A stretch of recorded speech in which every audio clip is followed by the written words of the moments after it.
हो गई है पीर पर्वत सी पिघलनी चाहिए, इस हिमालय से कोई गंगा निकलनी चाहिए। आज यह दीवार पर्दों की तरह हिलने लगी, शर्त थी लेकिन कि ये बुनियाद हिलनी चाहिए। सिर्फ हंगामा खड़ा करना मेरा मकसद नहीं, मेरी कोशिश है कि यह सूरत बदलनी चाहिए। मेरे सीने में नहीं तो तेरे सीने में सही, हो कहीं भी आग लेकिन आग जलनी चाहिए। आपके अपने ऑफिसर्स गुरुकुल डिफेंस के इस प्रतिष्ठित मंच से आपको हृदय तल की गहराइयों से विक्रम ठाकुर का आकाश भर आभार। Today I will discuss in the context of the right to constitutional remedies. Article 32 is an important part of the Constitution of India, also called the heart and soul of the Constitution, as Dr. B.R. Ambedkar mentioned it. It gives citizens the right to move the Supreme Court directly to protect their fundamental rights. Article 32 gives citizens the right to ensure that their fundamental rights such as equality, liberty, freedom of religion, etc. are protected. If a person or the government violates these rights, the person can directly file a petition in the Supreme Court. This article gives the Supreme Court the power of issue 5 types of writs: habeas corpus, mandamus, prohibition, quo warranto, and certiorari. Through these, the court can prevent or compensate for the violation of rights. Let's see, discuss the topic. हमारे संविधान के अंतर्गत नागरिकों और गैर नागरिकों, citizens और non citizens को बहुत सारे अधिकार दिए गए हैं। मान लीजिए कि दिए गए अधिकारों का किन्हीं परिस्थितियों में वायलेशन होता है, मतलब उल्लंघन होता है, तो ऐसी स्थिति में कोई भी नागरिक या गैर नागरिक क्या करे। यहां मैं स्पष्ट कर देना चाहता हूं कि भारतीय संविधान के प्रावधानों के अंतर्गत बहुत सारे अधिकार किन्हीं परिस्थितियों, किन्हीं विशिष्ट परिस्थितियों में विदेशी नागरिकों को भी प्राप्त हैं, परंतु बहुत सारे अधिकार केवल भारतीय नागरिकों को ही प्राप्त हैं। यदि दिए गए अधिकारों का किन्हीं विशेष परिस्थितियों में उल्लंघन होता है, वायोलेशन होता है, तो इस स्थिति में कोई नागरिक या गैर नागरिक क्या करे। इस संदर्भ में भारतीय संविधान में बहुत सुंदर प्रावधान किया गया है। वह प्रावधान क्या है, तो यहां लिख रहा है, under article 32 supreme court and article 226 high courts of the constitution of India 5 types of writs are issued to enforce fundamental rights and for other purposes in the case of high courts. मतलब यदि किसी नागरिक या गैर नागरिक के मौलिक अधिकारों का उल्लंघन होता है, फंडामेंटल राइट्स का उल्लंघन होता है, तो कोई भी व्यक्ति भारतीय संविधान के अनुच्छेद 32 और 226 एज पर द आर्टिकल 32 और एज पर द आर्टिकल 226 कोई व्यक्ति अंडर आर्टिकल 32 सुप्रीम कोर्ट जा सकता है और कोई व्यक्ति अंडर आर्टिकल 226 हाई कोर्ट जा सकता है। मतलब कोई व्यक्ति अपने अधिकारों को बचाने के लिए कोर्ट की शरण में जा सकता है। कहां जा सकता है? कोर्ट की शरण में जा सकता है। तो अंडर आर्टिकल 32 हमारा जो सुप्रीम कोर्ट है वह 5 प्रकार की रिट जारी करता है। 5 टाइप्स रिट क्या करता है? इश्यूड करता है, ठीक है ना। तो हम देखते हैं वह रिट कौन सी हैं। सबसे पहले अगर हम बात करें तो सबसे पहली रिट होती है हैबियस कॉर्पस। इसका एसोटेरिक मीनिंग होता है to have the body, to have the body. यदि हम हिंदी में बात करें तो हिंदी में से बोलते हैं बंदी प्रत्यक्षीकरण। क्या बोलते हैं? बंदी प्रत्यक्षीकरण, बंदी प्रत्यक्षीकरण। इसका मतलब क्या है?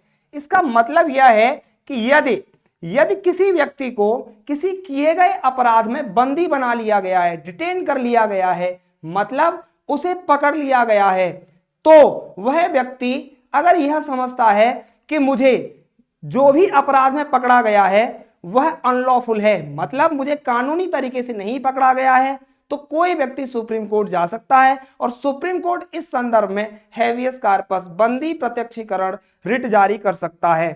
तो ये इसका पर्पज क्या होता है? तो purpose protects individual liberty against unlawful detention.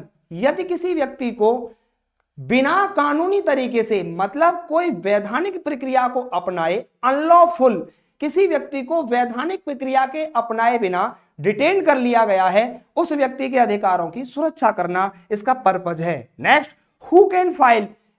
इस हेवियस कार्पस के लिए कोई व्यक्ति आर्टिकल 32 का प्रयोग कौन कर सकता है? तो कराए द डिटेन्ड पर्सन, जिस व्यक्ति को गिरफ्तार किया गया है, और एनी ऑन देयर बिहाफ, और इसके पीछे जो भी है, इसको जो बचाना चाहता है, मतलब इसके लिए कोई और भी क्या कर सकता है?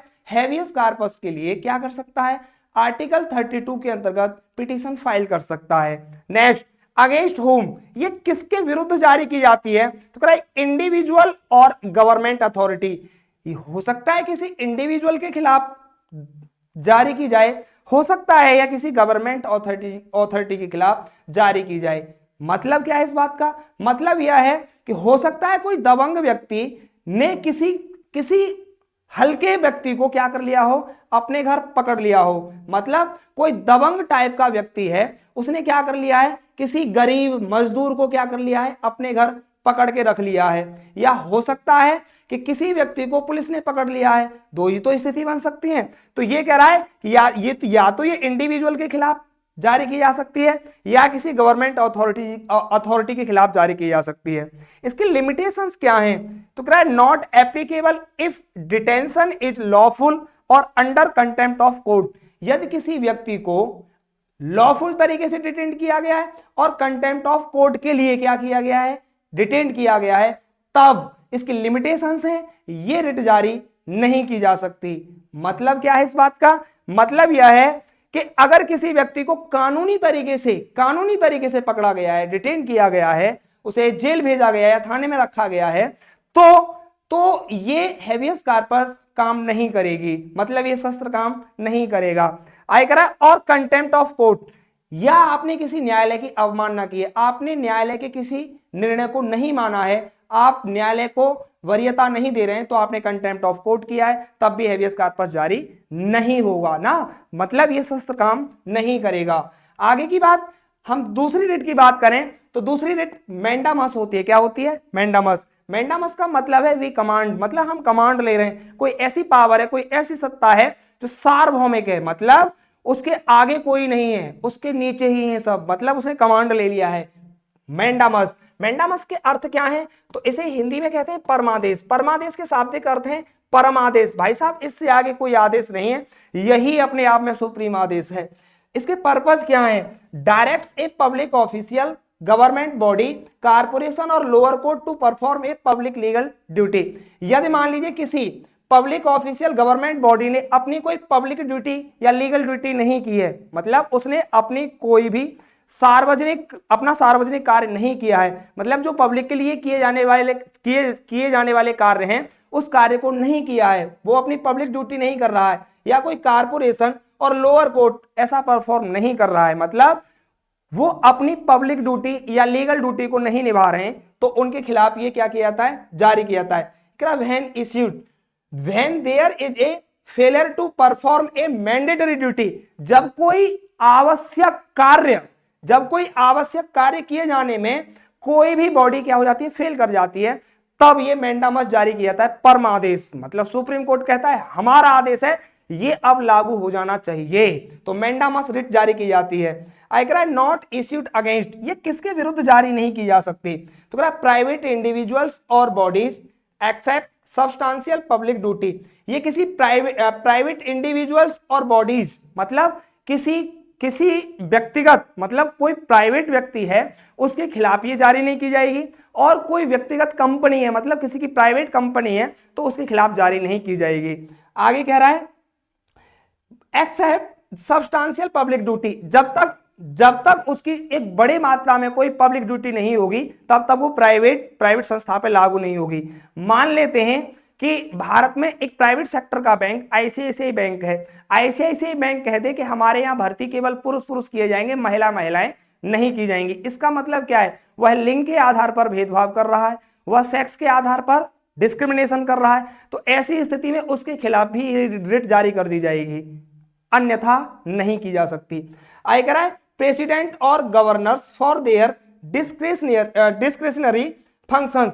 जब प्रेसिडेंट राष्ट्रपति और गवर्नर, राष्ट्रपति और राज्यपाल जब अपने विवेक से कोई काम कर रहे होते हैं तब उनके खिलाफ ये जारी नहीं की जा सकती। मतलब हमारे यहाँ राष्ट्रपति किसी पार्टी को अपने यहाँ सरकार बनाने के लिए आमंत्रित कर सकता है, या गवर्नर स्टेट में किसी को सरकार बनाने के लिए आमंत्रित कर सकता है। अब कोई व्यक्ति कहे कि मेरे अधिकारों का उल्लंघन हो रहा है, मैं भी सरकार बना सकता हूं, मैं भी सरकार को फॉर्म कर सकता हूं, मेरे अधिकारों का उल्लंघन हुआ है, मुझे नहीं बुलाया राष्ट्रपति ने या गवर्नर ने, तो ऐसी स्थिति में ये लागू नहीं होगा, क्योंकि राष्ट्रपति और राज्यपाल के पास अपने विवेकी अधिकार हैं भारत में बहुत सारे कामों को करने के लिए। आगे की बात कर रहा है judiciary for judicial functions. Bharat में जो न्यायपालिका की व्यवस्था है उस न्यायपालिका की व्यवस्था के खिलाफ भी ये परमादेश जारी नहीं किया जा सकता। नेक्स्ट आगे की बात करें हम तो आगे कह रहा है प्रोहिबिशन। प्रोहिबिशन की बात करें हम तो प्रोहिबिशन का मतलब ही क्या होता है? प्रतिषेध। प्रतिषेध का मतलब होता है रोक लगा देना, रोक लगा देना, प्रतिषेध कर दिया गया है। एसोटोरिक मीनिंग क्या है इसके? To forward. ये कह रहा है पर्पज क्या है इसके? तो issued by higher court to lower court और tribunal to prevent exceeding jurisdiction. तो ये कह रहा है ये इश्यूड किया जाता है हायर कोर्ट के द्वारा, किसके लिए? लोअर कोर्ट को। मान लीजिए किसी लोअर कोर्ट ने कोई ऐसा फैसला सुना दिया है, कोई ऐसा फैसला सुना दिया है जो हायर कोर्ट को मंजूर नहीं है, तो ये कह रहा है कि उसके खिलाफ जारी किया जाता है। आई कह रहा है can not be issued against an administrative body. ये किसी एडमिनिस्ट्रेटिव बॉडी के खिलाफ जारी नहीं किया जा सकता। आगे व्हेन इश्यूड, कब जारी किया जा सकता है? Before the lower court passes a judgment. जब कोई लोअर कोर्ट कोई जजमेंट पास कर देता है तो कोई हायर कोर्ट लोअर कोर्ट को कहता है कि भैया हम इसको प्रतिषेध कर रहे हैं, प्रोहिबिशन कर रहे हैं, रोक दे रहे हैं, ठीक है। इसका स्कोप क्या है? प्रिवेंट्स जुडिशियल ओवररीच और लैक ऑफ जुरिस्डिक्शन। मतलब अगर कोई भी जुडिशियल ओवररीच हुआ है, मतलब किसी लोअर कोर्ट ने अपनी सीमाओं से आगे कोई काम कर दिया है, अपनी परिधि से आगे कोई काम कर दिया है, तो उसने जुडिशियल ओवररीच किया है। और कह रहा है और लैक ऑफ जुरिस्डिक्शन, मतलब कोई जुरिस्डिक्शन में अभाव आया है, तो ऐसी स्थिति में प्रतिषेध मतलब प्रोहिबिशन रिट जारी की जा सकती है। नेक्स्ट आगे की बात करें हम तो आगे की हमारी जो रिट जारी की जाती है बहुत ही सर्टियोरी। इसके एसोटोरिक मीनिंग होते हैं टू बी सर्टिफाइड। सर्टियोरी का मतलब क्या है? सर्टियोरी का मतलब होता है उत्प्रेषण। इसको उत्प्रेषण किया जा रहा है, उत्प्रेषण। तो इसके पर्पज क्या है? ये कह रहा है to quash orders of lower courts और tribunals when they act beyond jurisdiction और violate principles of natural justice. किसी भी प्राकृतिक अधिकार के खिलाफ किसी भी लोअर कोर्ट ने कोई ऑर्डर दे दिया है तो उसे रोकने के लिए आई कह रहा है when issued after the lower court passes an order. जब कोई लोअर कोर्ट कोई ऑर्डर पास कर देता है तब ऐसी स्थिति में ये सर्टियोरी उत्प्रेषण रिट जारी की जाती है।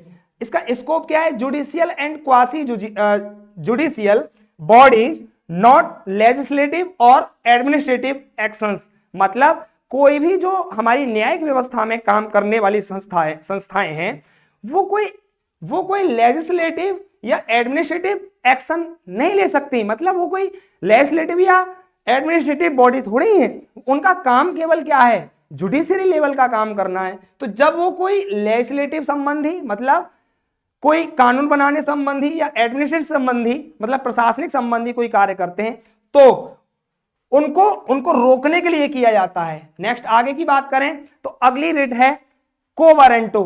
को वारंटो का अगर हम हिंदी अर्थ देखें तो इसे बोलते हैं अधिकार प्रक्षा। अधिकार प्रक्षा मतलब क्या है? एसोटोरिक मीनिंग देखें हम तो क्या बाई व्हाट अथॉरिटी, तुम्हारी अथॉरिटी क्या है ना। तो इसके पर्पज क्या है? Prevents a person from holding a public office to which they are not entitled. मतलब कोई व्यक्ति अनलीगल तरीके से किसी सरकारी पद को हासिल कर लेता है तब को वारंटो रिट जारी की जाती है।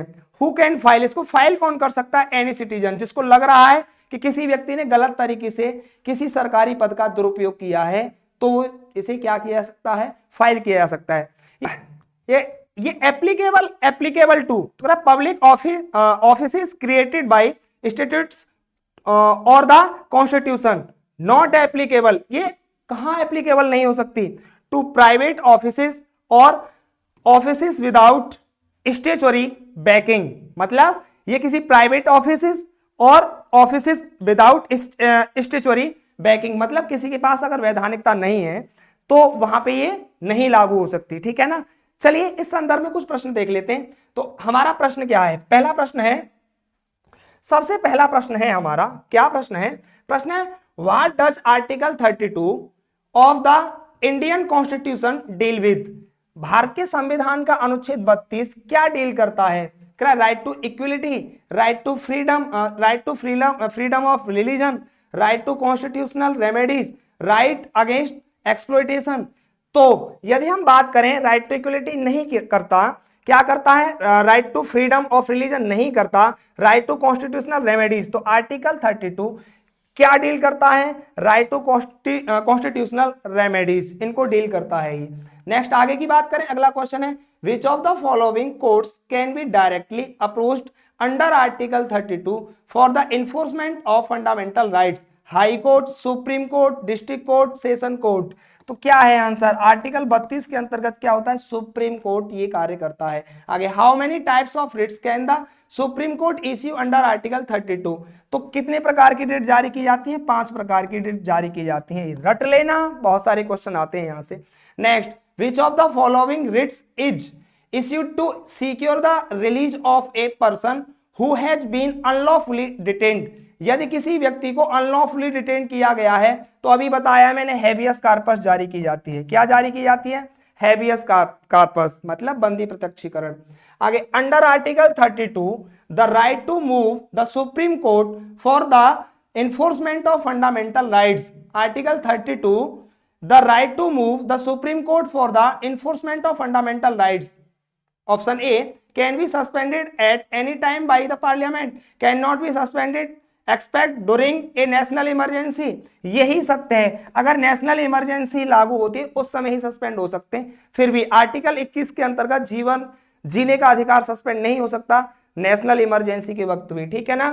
तो अगर हम यहां बात करें ए, सी और डी नहीं है आंसर, आंसर क्या है हमारा, B is the right answer.